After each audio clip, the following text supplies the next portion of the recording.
ಸೂರಜ್ ರೇವಣ್ಣ ಬಂಧನ ವಿಷಯ ನಮಗೇಕ ಕೇಳ್ತೀರಿ? ಕಾನೂನು ತನ್ನ ಕ್ರಮ ಕೈಗೊಳ್ಳುತ್ತದೆ. ಚನ್ನಪಟ್ಟಣ ಮೈತ್ರಿ ಅಭ್ಯರ್ಥಿಯನ್ನು ಎರಡೂ ಪಕ್ಷಗಳು ಚರ್ಚಿಸಿ ತೀರ್ಮಾನಿಸುತ್ತೇವೆ. ಕೇಂದ್ರ ಮಂತ್ರಿ ಎಚ್.ಡಿ. ಕುಮಾರಸ್ವಾಮಿ ಸ್ಪಷ್ಟನೆ.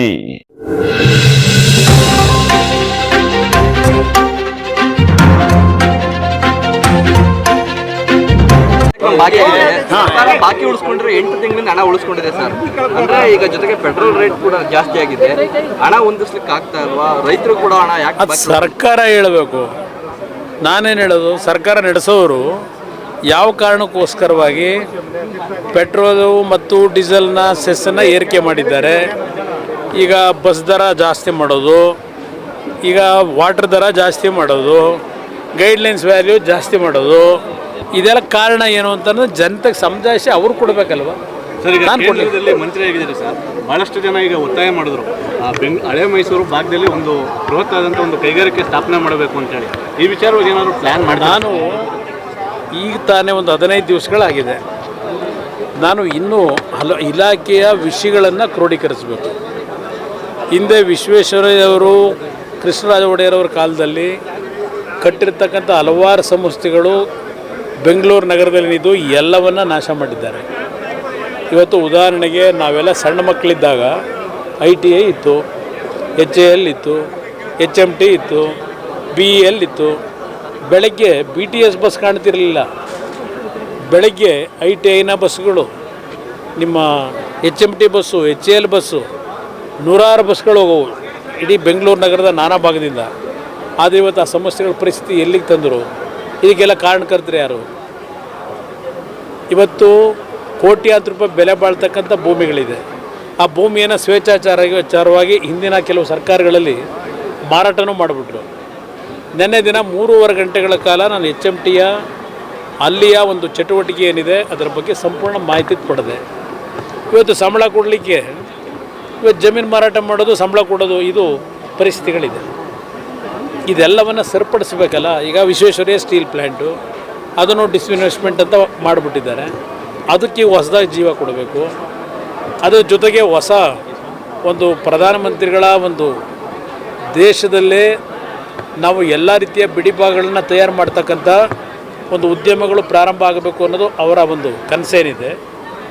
ಅದರ ಜೊತೆಗೆ ಬೇರೆ ದೇಶಗಳಿಂದ ನಾವು ಇಂಪೋರ್ಟ್ ಮಾಡ್ಕೊಳ್ಳೋದ್ರಿಂದ ಫಾರಿನ್ ಎಕ್ಸ್ಚೇಂಜ್ ಹಣ ಇವತ್ತು ಹೆಚ್ಚಿನ ರೀತಿಯಲ್ಲಿ ನಮ್ಮ ಹೊರೆ ಏನು ಬೀಳ್ತದೆ ನಮ್ಮ ದೇಶಕ್ಕೆ, ಇದೆಲ್ಲದಕ್ಕೂ ಒಂದು ಹಲವಾರು ರೀತಿ ಯೋಜನೆಗಳನ್ನು ಸಿದ್ಧ ಮಾಡಬೇಕಾಗಿದೆ.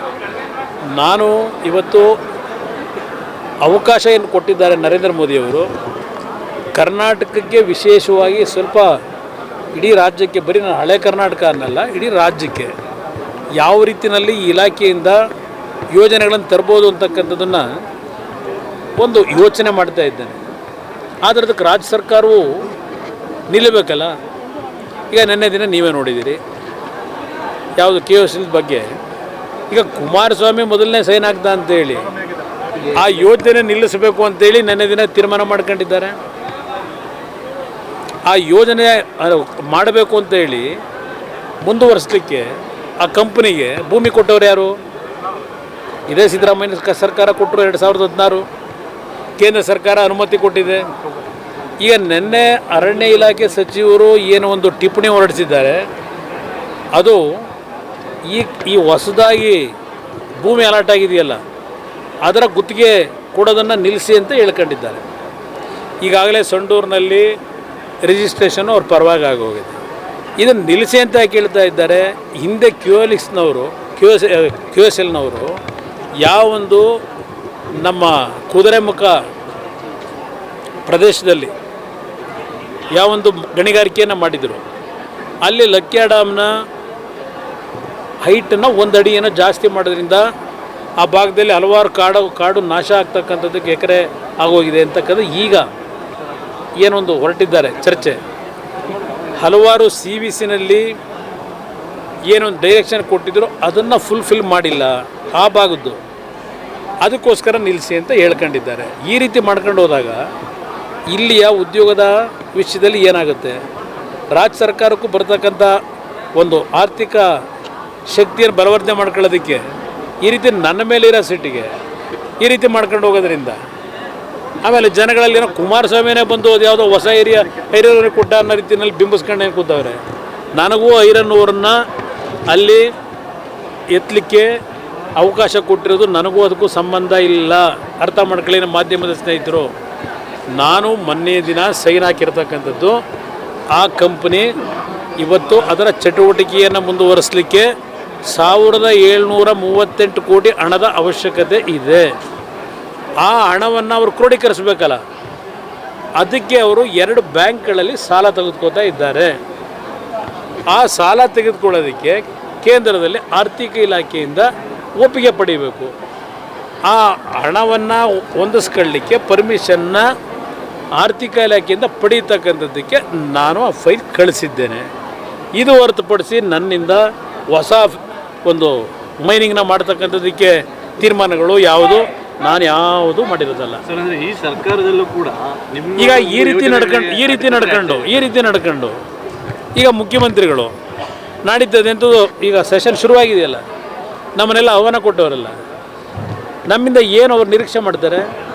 ಈ ರೀತಿ ತೀರ್ಮಾನಗಳು ಮಾಡಿ ಹೋಗಲಿ. ಈ ರೀತಿ ತೀರ್ಮಾನ ಮಾಡೋದಕ್ಕಿಂತ ಮುಂಚೆ ನನ್ನ ಜೊತೆಯಲ್ಲಿ ಯಾರಾದರೂ ಒಬ್ಬ ಮಂತ್ರಿ ಚರ್ಚೆ ಮಾಡಿದ್ರೆ, ಏನಾಗಿದೆ ಅಂತಕ್ಕಂಥ ನನ್ನ ಜೊತೆ ಬಂದು ಚರ್ಚೆ ಮಾಡಿದ್ರೆ ಯಾರಾದರೂ? ನೀವು ಏಕಾಏಕಿ ತೀರ್ಮಾನ ಮಾಡಿದ ಮೇಲೆ ನಮ್ಮನ್ನು ಕರೆದು ಕೇಂದ್ರ ಸರ್ಕಾರದಿಂದ ಇವತ್ತು ನೀವು ಧ್ವನಿ ಎತ್ತಿ ನಮಗೆ ನೆರವು ಕೊಡಿಸಿ ಅಂತ ಕೇಳೋದಕ್ಕೆ ನಿಮ್ಮಲ್ಲಿ ಯಾವ ನೈತಿಕತೆ ಇಟ್ಕೊಂಡಿದ್ದೀರಿ ಸರ್ಕಾರ? ಇದೇ ನನ್ನ ಮನೆ ಕೆಲಸನ, ಇದು ಮನೆ ಕೆಲಸನ ನಾನು ಮನೆ ರುಜು ಹಾಕಿರೋದು. ಸುಮಾರು 15 ವರ್ಷದಿಂದ ಈಗ ಕಂಪ್ನಿ 124 ಕೋಟಿ ಲಾಸಲ್ಲಿದೆ.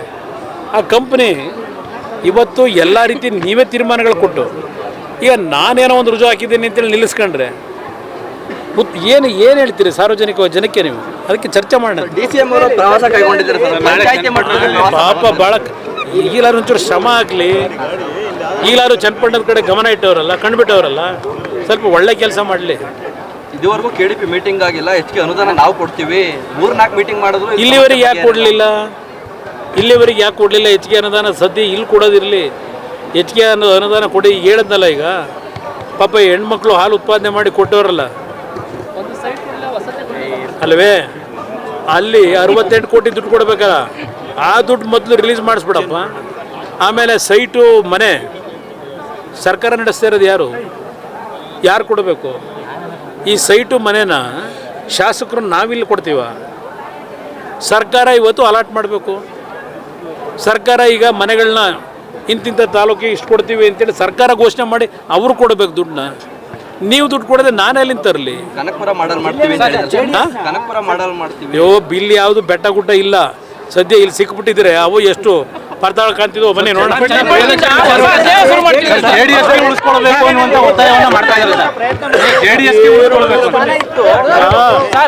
ರಾಜ್ಯದಲ್ಲೇ JDSನ ಭದ್ರವಾಗಿ ಕ್ವಿಕ್ ಫಿಕ್ಸ್ ಆಗ್ದಂಗೆ ಫೌಂಡೇಶನ್ ಹಾಕ್ಬಿಟ್ರು ರಾಜ್ಯದ ಜನ.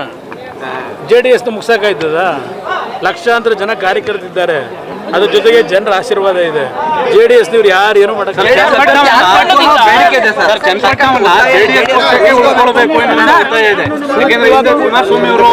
ಸೂಕ್ತವಾದ ನಿರ್ಧಾರ ಮಾಡ್ತೀವಿ. ಏನಿಲ್ಲ, ನಾವು ಎರಡೂ ಪಕ್ಷಗಳು ಕೂತು ಅಂತಿಮವಾಗಿ ಒಮ್ಮತದ ಅಭ್ಯರ್ಥಿ ನಿಲ್ಲಿಸಬೇಕು, ನಿಲ್ಲಿಸ್ತೀವಿ.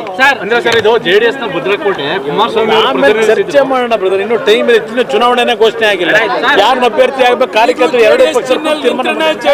ಆ HMTಯ ಹಲವಾರು